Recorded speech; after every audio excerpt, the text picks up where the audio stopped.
బీరంపేట మండల కేంద్రంలోని దోసలగూడెం ఎంపీపీఎస్ అర్జునవాడ స్కూల్లో ఈ కాంపౌండ్ వాళ్ళు గతంలో కూలగొట్టడం జరిగింది.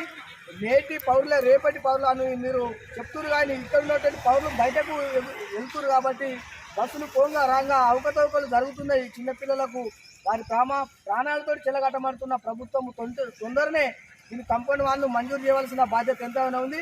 గత ప్రభుత్వంకి ఎన్నో సార్లు మొరబెట్టుకున్నా కానీ వినియోగించుకోలేరు. ఈ యొక్క కాంగ్రెస్ ప్రభుత్వము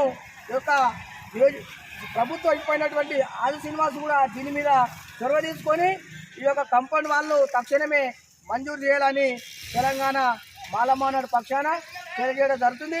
చిన్నపిల్లలందరూ ఇక్కడ బాగా ఇబ్బందులు అవుతున్నాయి. రోడ్డు ఉన్నది, మెయిన్ రోడ్డు అంతరాయం కలుగుతున్నది. ఇట్లా రావాలన్నా పాములు తేళ్ళు ప్రతి ఒక్కటి వస్తున్నాయి కాబట్టి పిల్లలు ఆందోళనకు గురి చేస్తున్నారు. కాబట్టి తక్షణమే ఈ యొక్క కాంపౌండ్ వాళ్ళను స్కూల్కు మంజూరు చేయవలసిన బాధ్యత ఈ యొక్క రాష్ట్ర ప్రభుత్వ కాంగ్రెస్ పార్టీ ఉందని తెలియజేస్తున్నాను. జై భీమ్.